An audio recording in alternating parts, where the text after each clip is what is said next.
The Great Gatsby, Chapter 6. About this time, an ambitious young reporter from New York arrived one morning at Gatsby's door and asked him if he had anything to say. Anything to say about what? Inquired Gatsby politely. Why, any statement to give out. It transpired after a confused 5 minutes that the man had heard Gatsby's name around his office in a connection which he either wouldn't reveal or didn't fully understand. This was his day off, and with laudable initiative, he had hurried out to see. It was a random shot, and yet the reporter's instinct was right. Gatsby's notoriety, spread about by the hundreds who had accepted his hospitality and so became authorities upon his past, had increased all summer until he fell just short of being news.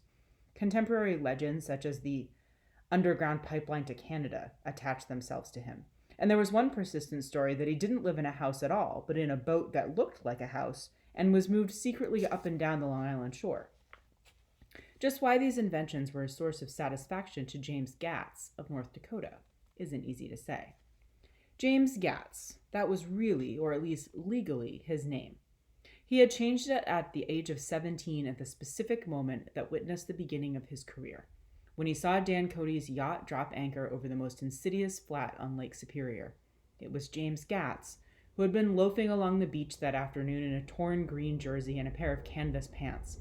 But it was already Jay Gatsby, who borrowed a rowboat, pulled out to the Tuamolee, and informed Cody that a wind might catch him and break him up in half an hour. I suppose he'd had the name ready for a long time, even then. His parents were shiftless and unsuccessful farm people. His imagination had never really accepted them as his parents at all. The truth was that Jay Gatsby of Westegg, Long Island, sprang from his platonic conception of himself. He was a son of God, a phrase which, if it means anything, means just that. And he must be about his father's business, the service of a vast, vulgar, and meretricious beauty. So he invented just the short of Jay Gatsby that a 17-year-old boy would be likely to invent, and to this conception he was faithful to the end. For over a year he had been beating his way along the south shore of Lake Superior as a clam digger and a salmon fisher, or in any other capacity that brought him food and bed. His brown, hardening body lived naturally through the half-fierce, half-lazy work of the bracing days.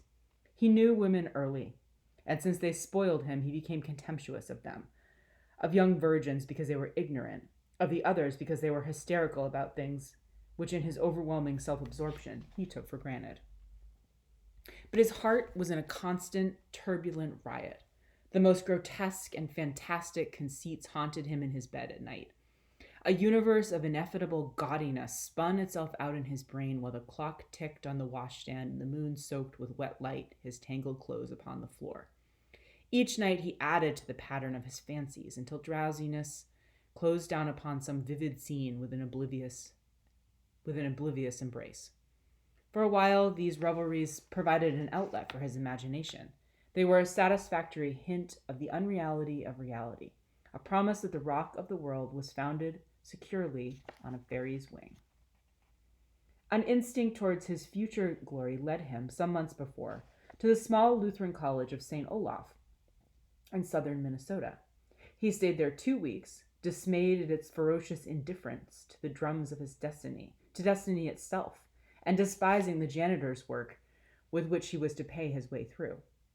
Then he drifted back to Lake Superior and was still searching for something to do on the day that Dan Cody's yacht dropped anchor in the shallows alongshore. Cody was 50 years old then, a product of the Nevada silver fields, of the Yukon, of every rush for metal since 1875. The transactions in Montana copper that made him many times a millionaire found him physically robust, but on the verge of soft-mindedness. And suspecting this, an infinite number of women tried to separate him from his money.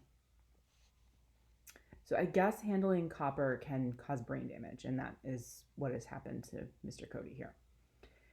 The none too savory ramifications by which L.K., the newspaper woman, played Madame de Maintenon to his weakness and sent him to sea in a yacht were common knowledge to the turgid subjournalism of 1902. He had been coasting along all too hospitable shores for 5 years when he turned up as James Gatz's destiny in Little Girl Bay. To young Gatz, resting on his oars and looking up at the railed deck That yacht represented all the beauty and glamour in the world. I suppose he smiled at Cody. He had probably discovered that people liked him when he smiled. At any rate, Cody asked him a few questions, one of them elicited the brand new name, and found that he was quick and extravagantly ambitious. A few days later, he took him to Duluth and bought him a white coat, 6 pairs of white duck trousers, and a yachting cap. And when the two Millie left for the West Indies and the Barbary Coast, Gatsby left too. He was employed in a vague personal capacity. While he remained with Cody, he was in turn steward, mate, skipper, secretary, and even jailer, for Dan Cody sober knew what lavish doings Dan Cody drunk might soon be about, and he provided for such contingencies by reposing more and more trust in Gatsby. The arrangement lasted 5 years, during which the boat went 3 times around the continent. It might have lasted indefinitely, except for the fact that Ella Kay came on board one night in Boston, and a week later Dan Cody inhospitably died. I remember the portrait of him up in Gatsby's bedroom, a gray, florid man with a hard, empty face, the pioneer debauchee, who during one phase of American life brought back to the eastern seaboard the savage violence of the frontier brothel and saloon. It was indirectly due to Cody that Gatsby drank so little. Sometimes in the course of gay parties, women used to rub champagne into his hair. For himself, he formed the habit of letting liquor alone. And it was from Cody that he inherited money, a legacy of $25,000. He didn't get it. He never understood the legal device that was used against him, but what remained of the millions went intact to Ella Kay. He was left with his singularly appropriate education. The vague contour of J. Gatsby had filled out the substantiality of a man. He told me all of this very much later. I've put it down here with the idea of exploding those first wild rumors about his antecedents, which weren't even faintly true. Moreover, he told it to me at a time of confusion, when I had reached the point of believing everything and nothing about him. So I take advantage of this short halt, while Gatsby, so to speak, caught his breath, to clear this set of misconceptions away. I was at a halt, too, in my association with his affairs. For several weeks, I didn't see him or hear his voice on the phone. Mostly I was in New York, trotting around with Jordan and trying to ingratiate myself with her senile aunt. But finally, I went over to his house one Sunday afternoon. I hadn't been there 2 minutes when somebody brought Tom Buchanan in for a drink. Awkward. I was startled, naturally, but the really surprising thing was that it hadn't happened before.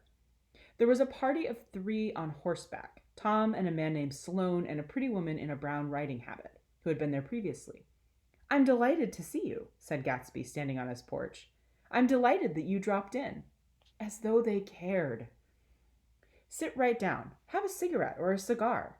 He walked around the room, quickly ringing bells. "I'll have something to drink for you in just a minute." He was profoundly affected by the fact that Tom was there. But he would be uneasy anyhow until he had given them something, realizing in a vague way that that was all they came for. Mr. Sloane wanted nothing. A lemonade? No, thanks. A little champagne? Nothing at all, thanks. "I'm sorry. Did you have a nice ride?" "Very good roads around here." "I suppose the automobiles..." "Yeah." Moved by an irresistible impulse, Gatsby turned to Tom, who had accepted the introduction as a stranger. "I believe we've met somewhere before, Mr. Buchanan." "Oh, yes," said Tom, gruffly polite, but obviously not remembering. "So we did. I remember very well. About 2 weeks ago." "That's right. You were with Nick here." "I know your wife," continued Gatsby, almost aggressively. "That so?" Tom turned to me. "You live near here, Nick?" "Next door." "That's so." Mr. Sloane didn't enter into the conversation, but lounged back haughtily in his chair. The woman said nothing either until unexpectedly, after 2 highballs, those are cocktails, she became cordial. "Well, I'll come over to your next party, Mr. Gatsby," she suggested. "What do you say?" "Certainly, I'd be delighted to have you." "Be very nice," said Mr. Sloane, without gratitude. "Well, think ought to be starting home." "Please don't hurry," Gatsby urged them. He had control of himself now, and he wanted to see more of Tom. Why don't you stay for supper? I wouldn't be surprised if some other people dropped in from New York." You come to supper with me, said the lady enthusiastically. Both of you. This included me. Mr. Sloane got to his feet. Come along, he said, but to her only. I mean it, she insisted. I'd love to have you. Lots of room. Gatsby looked at me questioningly. He wanted to go, and didn't see that Mr. Sloane had determined he shouldn't. I'm afraid I won't be able to, I said. Will you come? She urged, concentrating on Gatsby. Mr. Sloane murmured something close to her ear. We won't be late if we start now, she insisted aloud. I haven't got a horse, said Gatsby. I used to ride in the army, but I never bought a horse. I'll have to follow you in my car. Excuse me for just a minute. The rest of us walked out on the porch where Sloane and the lady began an impassioned conversation aside. My God, I believe the man's coming, said Tom. Doesn't he know she doesn't want him? She says she does want him. She has a big dinner party and he won't know a soul there. He frowned. I wonder where in the devil he met Daisy. By God, I may be old-fashioned in my ideas, but women run around too much these days to suit me. They meet all kinds of crazy fish. Double standard. Suddenly, Mr. Sloane and the lady walked down the steps and mounted their horses. Come on, said Mr. Sloane to Tom. We're late. We've got to go. And then to me, tell him we couldn't wait, will you? So they blew Gatsby off.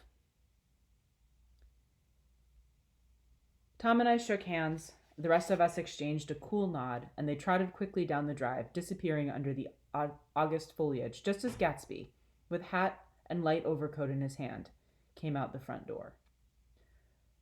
Tom was evidently perturbed at Daisy's running around, for on the following Saturday night, he came with her to Gatsby's party.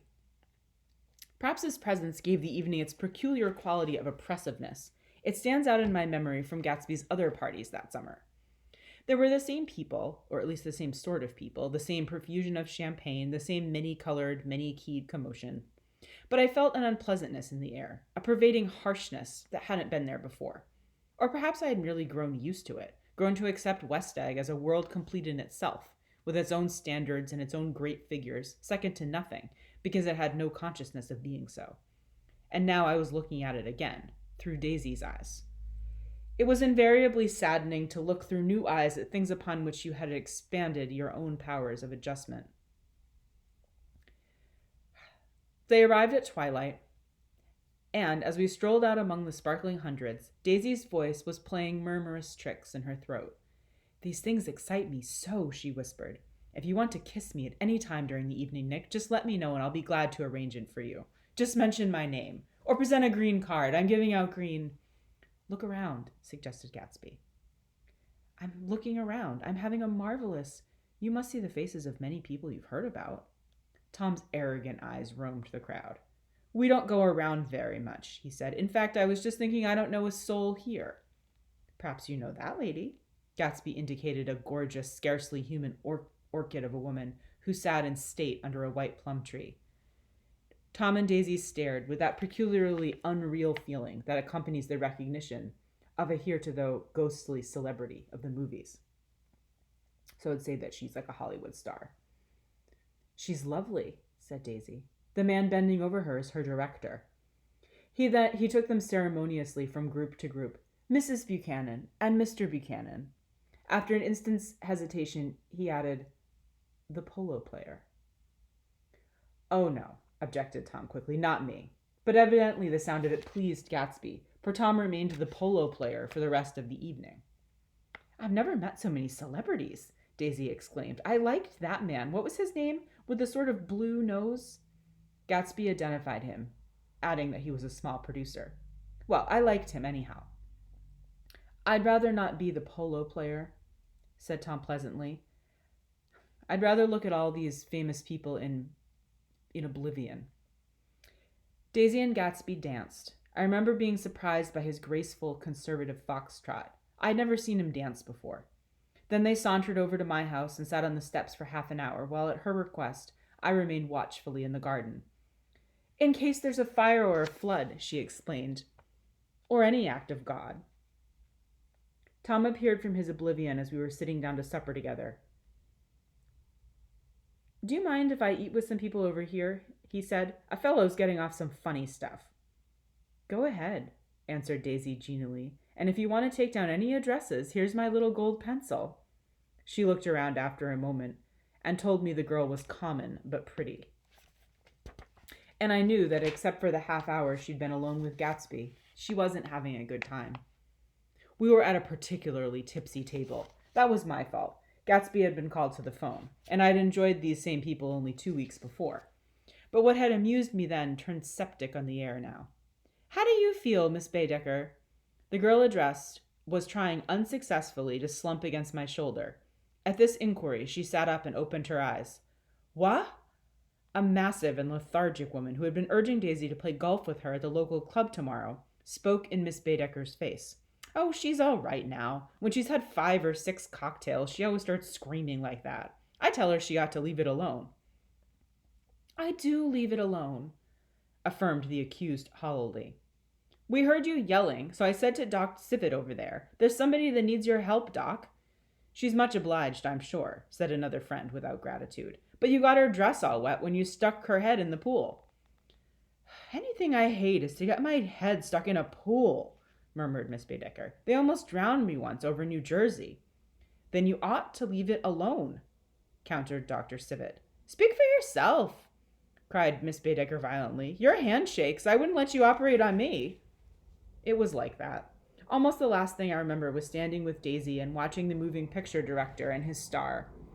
They were still under the white plum tree, and their faces were touching except for a pale, thin ray of moonlight between. It occurred to me that he had been very slowly bending toward her all evening to attain this proximity. And even while I watched him stoop one ultimate degree and kiss at her cheek. "I like her," said Daisy. "I think she's lovely." The rest offended her, and inarguably because it wasn't a gesture but an emotion. She was appalled by West Egg, this unprecedented place that Broadway had begotten this unprecedented place that Broadway had begotten upon a Long Island fishing village. Appalled by its raw vigor that chafed under the old euphemisms, and by the too obtrusive fate that herded its inhabitants along a shortcut from nothing to nothing. She saw something awful in the very simplicity she failed to understand. So Daisy's old money roots are kind of showing here. This new money scene is not what she's used to. I sat on the front steps with them while they waited for their car. It was dark here in front. The only bright door sent 10 square feet of light volleying to the soft black morning. Sometimes a shadow moved against a dressing room blind above, gave way to another shadow, an indefinite procession of shadows that rouged and powdered in invisible glass. "Who is this Gatsby, anyhow?" demanded Tom suddenly. "Some big bootlegger?" "Where'd you hear that?" I inquired. "I didn't hear it. I imagined it. A lot of these newly rich people are just big bootleggers, you know." "Not Gatsby," I said shortly. He was silent a moment. The pebbles of the drive crunched under his feet. Well, he certainly must have strained himself to get this menagerie together. A breeze stirred in the gray haze of Daisy's fur collar. "At least they're more interesting than the people we know," she said with effort. "You didn't look so interested." "Well, I was." Tom laughed and turned to me. "Did you notice Daisy's face when that girl asked her to put her under a cold shower?" Daisy began to sing with the music in a husky, rhythmic whisper, bringing out a meaning in each word that it had never had before and would never have again. When the melody rose, her voice broke up sweetly, following it, in a way contralto voices have, and each change tipped out a little of her warm human magic upon the air. "Lots of people come who haven't been invited," she said suddenly. "That girl hadn't been invited. They simply forced their way in, and he's too polite to object." "I'd like to know who he is and what he does," insisted Tom, "and I think I'll make a point of finding out." "I can tell you right now," she answered. "He owns some drugstores, a lot of drugstores. He built them up by himself." The dilatory limousine came rolling up the drive. "Good night, Nick," said Daisy. Her glance left me and sought the lighted top of the steps, where 3 o'clock in the morning, a neat, sad little waltz of that year, was drifting out the open door. After all, in the very casualness of Gatsby's party, there were romantic possibilities totally absent from her world. What was it up there in the song that seemed to be calling her back inside? What would happen now in the dim, incalculable hours?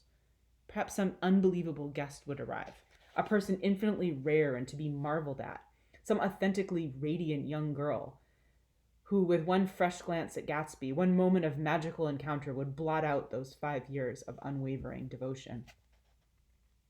I stayed late that night. Gatsby asked me to wait until he was free, and I lingered in the garden until the inevitable swimming party had run up, chilled and exalted from the black beach, until the lights were extinguished in the guest rooms overhead. When he came down the steps at last, the tan skin was drawn unusually tight on his face, and his eyes were bright and tired. "She didn't like it," he said immediately. "Of course she did." "She didn't like it," he insisted. "She didn't have a good time." He was silent, and I guessed at his unutterable depression. "I feel far away from her," he said. "It's hard to make her understand." "You mean about the dance?" The dance?" He dismissed all the dances he had given with a snap of his fingers. "Old sport, the dance is unimportant." He wanted nothing less of Daisy than she should go to Tom and say, "I never loved you." After she had obliterated 4 years with that sentence, they could decide upon the more practical measures to be taken. One of them was that, after she was free, they would go back to Louisville and be married from her house, just as if it were 5 years ago. "And she doesn't understand," she said. "She used to be able to understand. We'd sit for hours." He broke off and began to walk up and down a desolate path of fruit rinds and discarded favors and crushed flowers. "I wouldn't ask too much of her," I ventured. "You can't repeat the past." "Can't repeat the past?" he cried incredulously. "Why, of course you can." He looked around him wildly, as if the past were lurking here in the shadow of his house, just out of reach of his hand. "I'm going to fix everything just the way it was before," he said, nodding determinedly. "She'll see." He talked a lot about the past, and I gathered that he wanted to recover something. Some idea of himself, perhaps, that had gone into loving Daisy. His life had been confused and disordered since then, but if he could once return to a certain starting place and go over it all slowly, he could find out what the thing was. One autumn night, 5 years before, they had been walking down the street where the leaves were falling, and they came to a place where there were no trees, and the sidewalk was white with moonlight. They stopped here and turned towards each other. Now it was a cool night with that mysterious excitement in which comes at the 2 changes of the year. The quiet lights in the houses were humming out into the darkness, and there was a stir and a bustle among the stars. Out of the corner of his eye, Gatsby saw the blocks of sidewalks really formed a ladder and mounted to a secret place above the trees. He could climb to it, if he climbed alone, and once there he could suck on the pap of life, gulp down the incomparable milk of wonder. His heart beat faster and faster as Daisy's white face came up to his own.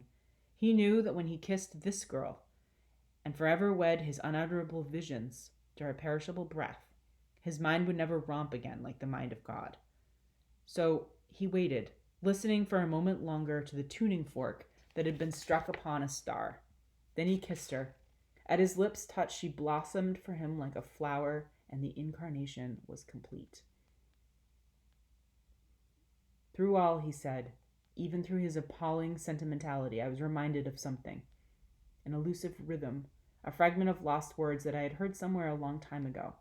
For a moment a phrase tried to take shape in my mouth, and my lips parted like a dumb man's, as though there was more struggling upon them than a wisp of startled air.